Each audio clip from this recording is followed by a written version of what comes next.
Давно я вас не радовала мужскими стрижками, и вот нашла в своей коллекции одно необработанное видео и решила вам его сейчас показать. Значит, у нас с вами мужчина, естественно, пришел, и мы будем на нем с вами делать удлиненную стрижку.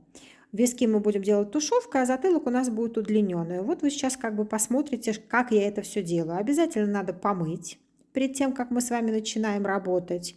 Помните, мы мужчин моем 2 раза. До стрижки и после стрижки.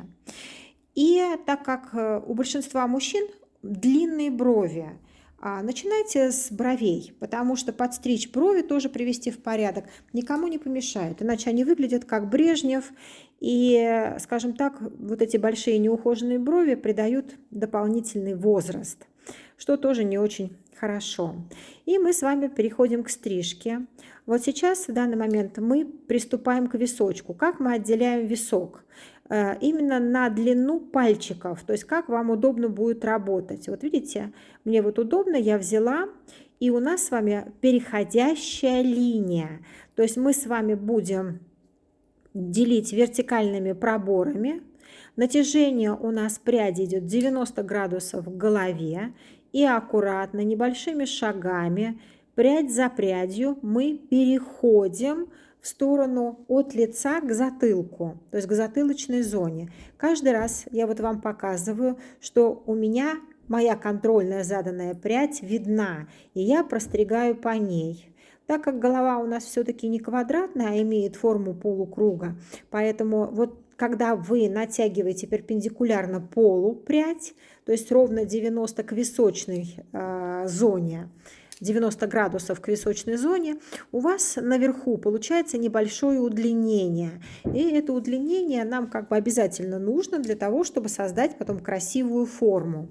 Вот я вам сейчас показала, что на линии за ухом мы останавливаемся, и теперь на линии за ухом у нас появляется контрольная прядь, к которой мы опять же вертикальными проборами будем попрядно подтягивать все волосы, которые у нас находятся на затылочной зоне.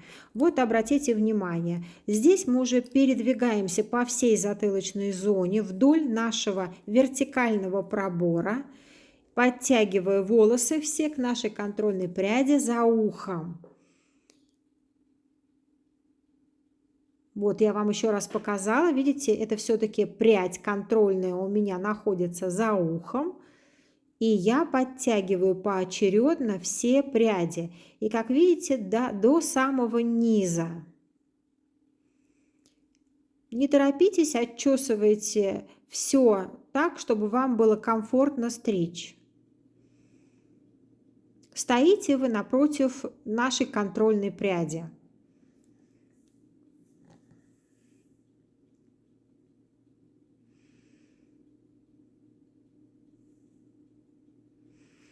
Подчесываем все пряди настолько, сколько хватает длины.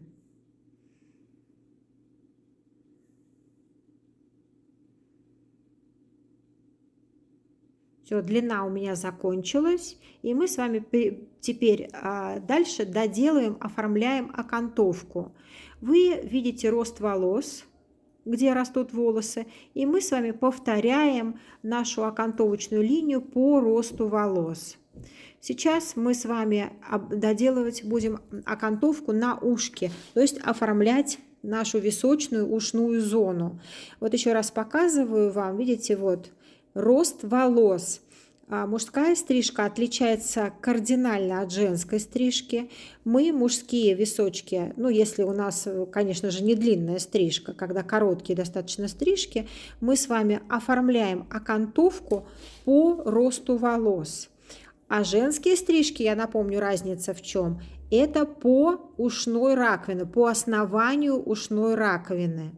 Поэтому вы не путайте. Даже если вот у нас вот такая вот удлиненная на затылке, мы все равно, как видите, оформляем по росту волос. Но не на затылке. Затылок у нас с вами удлиненный. Мы просто красиво с вами вводим линии. То есть сами создаем форму, которую мы задумали. Переходим на противоположный висок. Также вертикальными проборами мы оттягиваем пряди 90 градусов к виску.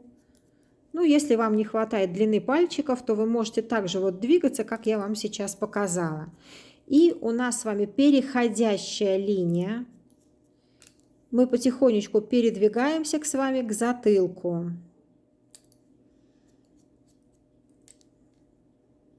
Не торопитесь, отделяйте не широкие пряди, так, чтобы не было сильно большой разницы, и вам дорабатывать много не пришлось. Все-таки это более точные стрижки.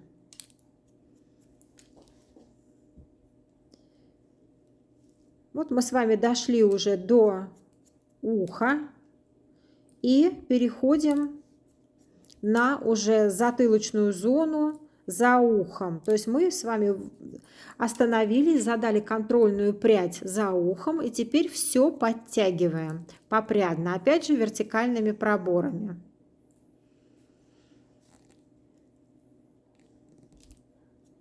Отчесывайте все гладко.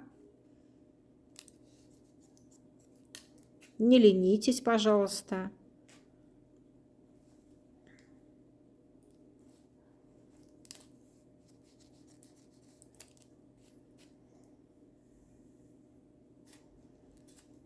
Можете, конечно, взять большие широкие пряди, но вы должны четко контролировать свою линию среза.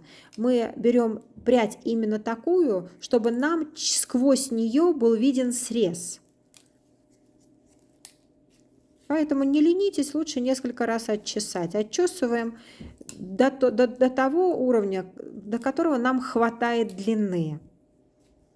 Потому что затылок мы с вами дальше еще будем прорабатывать. Опять же, переходим и оформляем окантовку.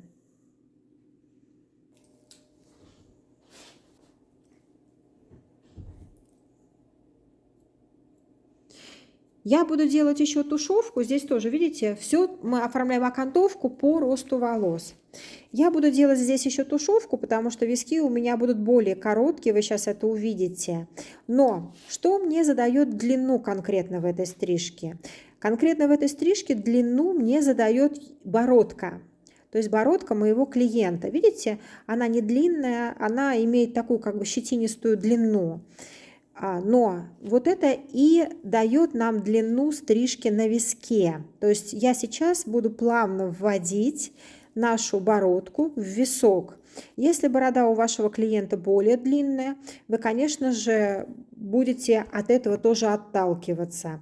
Хотя сейчас у нас, в общем-то, борода не имеет значения. Можно ходить и с лысой головой, имея бороду. Поэтому вы делаете так, как вам удобно. Я конкретно рассказываю вам то, что я со своим клиентом делаю. Дальше мы переходим с вами на затылок и уже оформляем окантовку на затылочной зоне. Здесь у моего клиента волосы немного растут в разные стороны, то есть к центру немного собирается, височки, не височки, а затылок по бокам выгибается, поэтому я сейчас буду его дорабатывать. Значит, когда мы с вами подтягивали все к уху, к контрольной пряди за ухом, если вы помните, таким образом мы создали самый большой объем в центре затылочной зоны. Так вот, нам нужен более равномерный затылок. И вот обратите внимание, как я равномерный затылок этот сейчас выстригаю. То есть мы с вами поднимаем прядь. Когда мы с вами отчесываем, вы увидите по краям определенные какие-то точки, которые самые у вас длинные по бокам. И вы выравниваете линию, то есть проводите от левой точки до правой и соединяете и убираете как бы треугольничек, который у вас образовался в центре. То есть вы сами задаете длину. Так как я знаю, что у меня клиент не любит сильно короткий затылок, я задаю вот длину таким образом. Ну а вы задавайте ту, которую носит ваш клиент. Но все-таки достаточно симпатично смотрится, как видите, когда немножко удлиненный затылок. Если особенно волос растет неправильно. То есть вы помните, когда волос у нас растет сложно, Вот сейчас я, кстати, делаю проверку. Вот тоже обратите внимание, я свожу наши зоны, то есть таким образом я делаю проверку.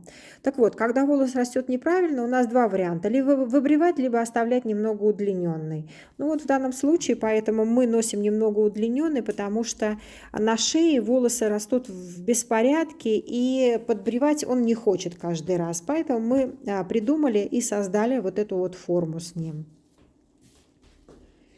И обратите внимание, я не зарезаю верхнюю затылочную зону для того, чтобы у меня там сохранился объем.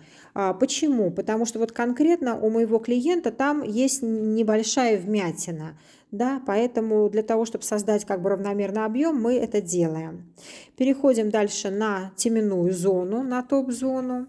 И также переходящими проборами, то есть равномерная форма у нас с вами наверху, мы постепенно переводим каждую прядь.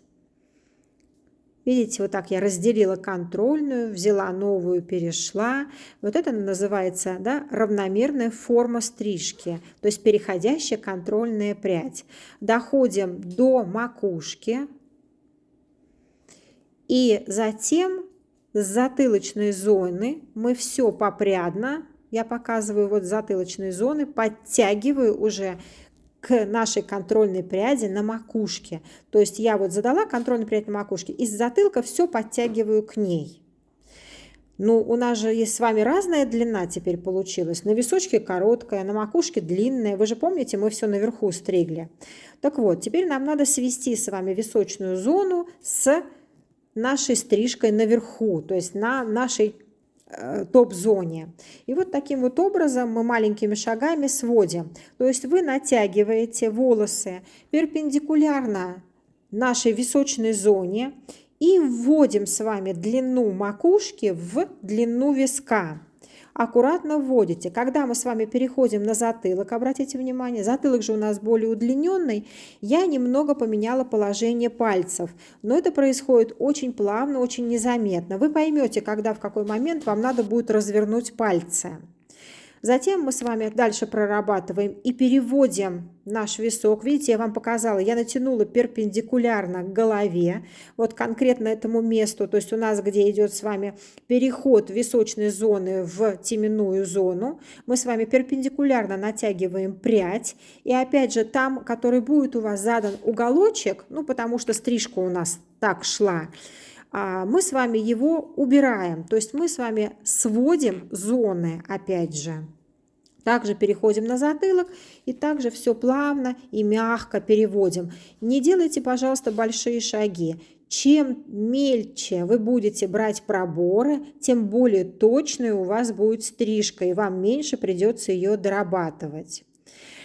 Соответственно, на противоположном виске, то есть у нас получается на левом, мы с вами также сначала сводим височную зону в длину на макушке, то есть мы с вами постепенно переводим для того, чтобы не зарезать длину.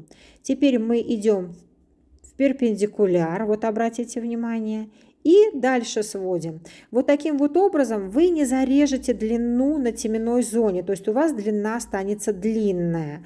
Если вы сразу же висок сведете с макушкой, с топ-зоной, вернее, с теменной зоной, вы, конечно же, отрежете всю длину. Вам надо плавно перейти. Поэтому мы переводим в несколько этапов. Плавные делаем переходы.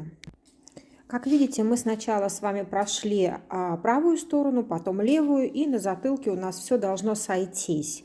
Также вы все смотрите красиво, как там на затылке получилось. И только после этого мы с вами переходим к доработке нашей челки. Челка — это, как бы понимаете, окантовка. Мы задаем длину, и дальше нашу длину, вот я вам показываю, мы должны свести с заданной окантовкой на виске. Челка, как вы понимаете, у нас не короткая, челка у нас удлиненная. Почему? Потому что клиент зачесывает все назад. Ну и также с противоположной стороны мы задаем длину челки, то есть сводим нашу заданную длину, которую мы сделали над носом, с боковыми частями. После того, когда вы все оформили, нам надо подсушить волосы, и дальше переходим уже к сведению зон.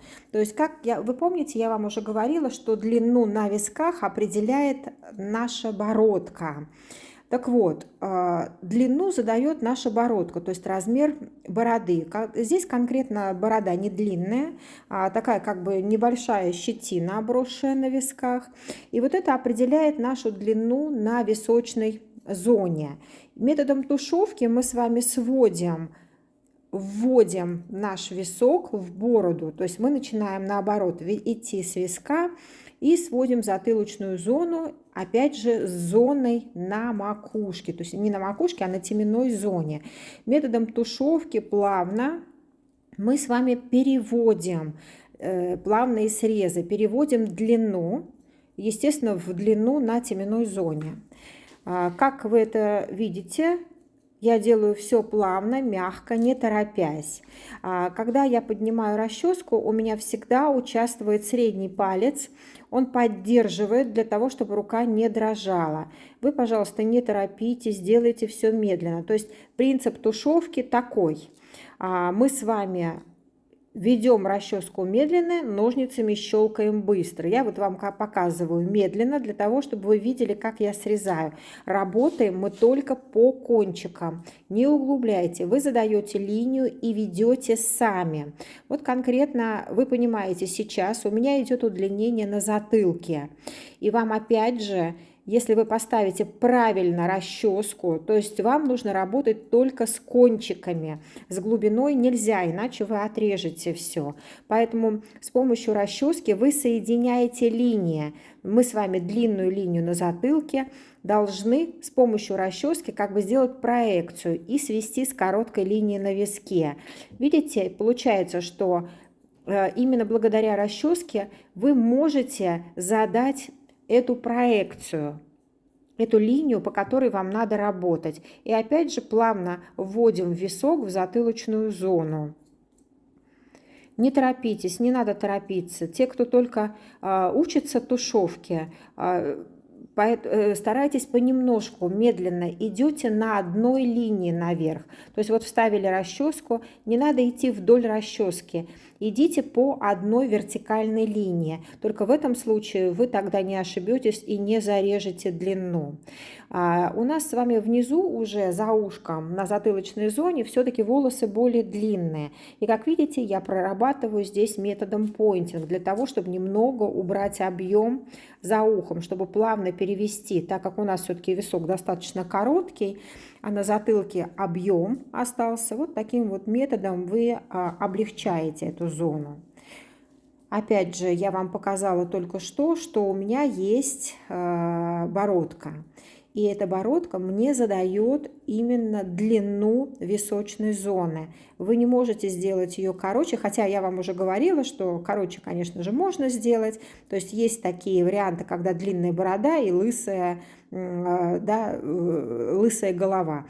Но так как мой клиент таких вариантов на себе не приемлет, он все-таки такой достаточно классический мужчина, и мы поэтому делаем так, чтобы все плавно и красиво переходило. Вот здесь я вам опять же замедлила и показываю, как я с помощью расчески перевожу длину в короткую зону. То есть расческа у меня стоит по диагонали, и я вижу свои линии, всегда работаю только с кончиками. И средний палец, ну здесь вот, кстати, не очень видно, но средний палец всегда держит движение, да, то есть он останавливает движение, имеется в виду, рука не дрожит. И с помощью среднего пальца я регулирую высоту поднятия расчески от головы. То есть это очень удобно. После того, когда вы проверили, то есть достригли, посмотрите, видите, я поворачиваю голову клиента налево и направо. Только через зеркало мы с вами можем правильно увидеть линию. То есть зеркало – это наше все. Мы с вами смотрим идеальные переходы. Через зеркало вы увидите, если где-то не идеально, где-то торчит какой-то волосик, вы это все увидите, и вам тогда надо будет доработать. Потому что, еще раз повторю, я не стригла машинкой, я стригла руками. Это классическая все-таки стрижка у нас. И мужчинам больше нравится, когда за ними ухаживают именно руками. Не всем нравятся машинки. Опять же, мы переходим после того, когда все проверили, в затылочную зону. Так как вы помните, у нас там достаточно большой объем остался. Нам надо, чтобы объем ложился мягко, рассыпался, и все гармонично входило. Не делайте тоже лысым, просто смотрите, чтобы все было в меру. Также мы с вами прорабатываем зону на теменную зону. Также облегчаем методом поинтинг, смягчаем наши линии среза. За счет этого стрижка, как вы помните, кто был у меня на мастер-классе, естественно, стрижка за счет этого мягко, вот эта линия среза, когда мы с вами размываем, мягко ложится. А наш клиент, он зачесывает назад волосы, и ему, конечно, это необходимо. Мастер-класс, который вот у нас был, вебинар, он, естественно, теперь как урок. Так что вы, кто не видел, можете зайти туда тоже, купить и посмотреть. На площадке гид-курс у меня уже достаточно много уроков. Я, как вам уже говорила, рассказывала, что гид-курс у меня именно, я начала именно с каре. Каре у нас существует миллион видов. Эта стрижка самая универсальная. Эту стрижку мы можем подобрать под любой тип. Поэтому я вам показываю много-много вариантов. Вы просто для себя выбираете, какую стрижку вы хотите купить.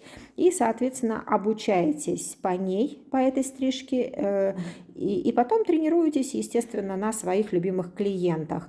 Значит, я сейчас вам показываю, как я делаю окантовку с помощью уже машинки. Потому что обязательно зону окантовки надо дочистить. Потому что, когда мы с вами простригаем расческой, мы не можем четкие линии создать. Зону окантовки, конечно же, надо обязательно создать более чистую. И вот смотрите, обязательно смотрите на уши. У многих мужчин с возрастом растут волосы на ушах, в ушах, так же, как и брови. Вы, пожалуйста, все-таки следите за этим и тоже убирайте эти волосы, потому что, ну, в общем, некрасиво смотрится. Сам клиент, ему будет сложно дома за этим ухаживать, и поэтому, когда он к вам приходит, пожалуйста, поухаживайте за ним вы. Дорабатываем также машинкой краевую линию, то есть мы задаем окантовку, как вы видите, с помощью машинки. Не торопитесь, все делайте красиво, волосы перечесывайте. Видите, я смотрю, что мне вот здесь вот не очень линия понравилась, я вот ее немножко подняла и достригла. Также на противоположном виске. Значит, у меня также есть Инстаграм, Телеграм, вы можете переходить туда, подписываться. Мастер-классы я, конечно, провожу. Сейчас есть какие-то запросы на обучение по колористике. Тоже я сейчас буду проводить вебинар. Так что в Телеграме, в Инстаграме вы следите за информацией. Здесь я ее выкладываю тоже на Ютубе. Так что вы подписывайтесь на меня, чтобы не потерять эту информацию и быть в курсе событий. Вот, и, ну и, конечно же, я вам опять же рекомендую обучение. Там я раскрываю на гид-курсе в этих уроках все более подробно. Мы с вами также подбираем саму форму для клиентки, почему и как, для чего я делаю какие-то углы. Я там все вам показываю и рассказываю более подробно, конечно, чем вот в этих видео, которые вот здесь представлены. Аккуратно подбриваем все, не зарежьте длину, будьте внимательны.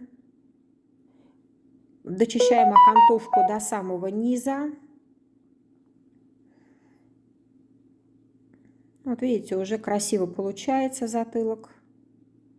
Если вам понравилось это видео, пожалуйста, поставьте мне лайки, пишите комментарии, мне всегда это очень приятно. Спасибо за ваше общение, за то, что вы поддерживаете мой канал. Все ссылки и описание, как меня найти, где меня найти. Если вы хотите поддержать мой канал, там также есть ссылки. Также ссылки на GetCourse. То есть все это внизу под описанием.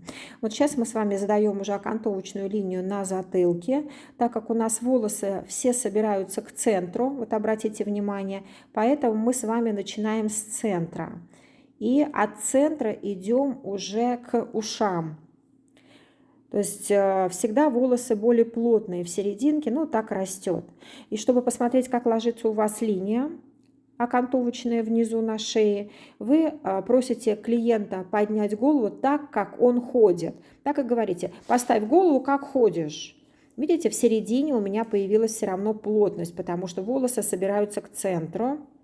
И мы с вами аккуратно размываем эту плотность. Не надо усердствовать, просто каждый раз чуть-чуть простригли, смотрим, чуть-чуть простригли, смотрим. Видите, у меня получается зрительно как будто галочка какая-то, да? Потому что к центру волосы собираются. Но потом в итоге в сухом виде этой галочки, когда вот он будет носить, ее нет. Это уже такая особенность у большинства людей. Волосы растут не идеально, поэтому у каждого, конечно же, своя доработка. Что дальше у меня тут? Я дальше взяла филировочные ножницы и немножко размыла по краю. Опять же, кто был у меня на филировке, кто не был, филировка есть на гид-курсе. Мы с вами вот эти ножницы не углубляем. Мы работаем по краю, не глубже, чем на 2-3 мм по краю. Нам надо всего лишь размыть линию перехода из тушевки в длинные волосы, чтобы мягче ложилось. Как вы понимаете, мы методом понтинг на короткой длине уже не можем сделать. Но надо смягчить линию перехода. И с помощью филировочных ножниц мы с вами это делаем. Обязательно после стрижки мы помыли волосы нашего клиента. И, конечно же, приступаем уже к сушке, к укладке. Но здесь я не использую укладочные средства, потому что мой клиент этого вообще в принципе не любит. Сначала мы подсушиваем, потом берем расческу. Я вам только что показала, что расческу имеет, видите, она скелетная, имеет две у нас стороны. Одна короткая зубья, вторая длинная. Там, где у нас с вами теменная зона, где вот у линии челки, я работаю с длинными зубчиками. А там, где у нас с вами переход к вискам, я работаю с короткими, для того, чтобы не создать большой объем на височной зоне. У моего клиента челка ложится, как вы сейчас вот видите, здорово ложится направо. Она все время туда падает. И мне надо немного выровнять, и поэтому я подтягиваю и расческу кручу-верчу так, и укладываю волосы, чтобы немножко сделать более равномерную форму ему. Так как стрижка у нас подстрижена симметрично, поэтому хотелось бы, чтобы и ложилась тоже красиво, симметрично. Укладываться на бок, конечно же, она у него в домашних условиях будет, только лишь потому, что это такой рост волос. Но так как вы мастер, вы можете создать идеально правильное положение. Это с помощью, конечно же, расчески. Все мы с вами досушиваем, укладываем, чтобы форма красиво лежала. Вот обратите внимание, видите, у меня ложится направо, а, соответственно, я оттягиваю налево челку и укладываю назад.